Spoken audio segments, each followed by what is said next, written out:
മരപ്പൊട്ടൻ, മരവാഴ, ചെറ്റ, നാറി. ഇതെല്ലാം സത്യം പറഞ്ഞാൽ നമ്മൾ ജനങ്ങളാണ്. സത്യം എന്ന് പറഞ്ഞാൽ ഈ നമ്മുടെ ചുറ്റും നടക്കുന്ന ഈ കാര്യങ്ങളെല്ലാം കണ്ടിട്ട് നമ്മൾ കണ്ടില്ല എന്ന് നടിച്ചുകൊണ്ടിരിക്കുന്ന നമ്മളാണ് പൊട്ടനും മരപ്പൊട്ടനും ചെറ്റിയും. ഇപ്പോൾ തന്നെ ലേറ്റസ്റ്റ് ആയിട്ട് നടന്ന ഈ സംഭവം നിങ്ങളെല്ലാവരും അറിഞ്ഞു കാണുമല്ലോ, ഈ ആട്ടക്കാരൻ ചേട്ടന്റെ സംഭവം.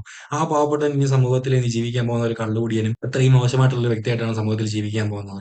എന്നാൽ അതിനെല്ലാം കാരണമായിട്ടുള്ള ഈ വ്യക്തികളോ നാളെയും ഭാവിയിൽ എന്തോണം അവർ ഇത് കണക്ക് സുഖമായി അവരുടെ കാര്യങ്ങളെല്ലാം നോക്കി ഹാപ്പി ആയിട്ട് തന്നെ ജീവിക്കാൻ മുമ്പോട്ട് അവർ അങ്ങനെ തന്നെയാണ് പോകുന്നത്. അത് ബാക്കി കേട്ടോ. കേൾക്കണം. അവളുടെ തന്ത വേറെ ജനിപ്പിച്ചു. പിന്നെ നിന്റെ നഗ്ന വീഡിയോ ആരാണ് നായെ കാണാതെ? അല്ലെങ്കിൽ ഒരാളുടെ സംസാരം കേൾക്കുമ്പോൾ തന്നെ നമുക്ക് അയാളുടെ സ്വഭാവശുദ്ധി എന്താണെന്ന് കുറെയൊക്കെ തന്നെ മനസ്സിലാവും. മനസ്സിലായില്ലേ? അപ്പൊ ഈ ഒരു സംസാരം വെച്ചുകൊണ്ടുള്ള ഈ ഒരു കുട്ടി അദ്ദേഹത്തെ പറ്റി പറയുമ്പോഴത്തേക്ക് ഈ കുട്ടിക്ക് അദ്ദേഹത്തെ പറ്റി സംസാരിക്കാൻ എന്ത് യോഗ്യതയാണുള്ളത്?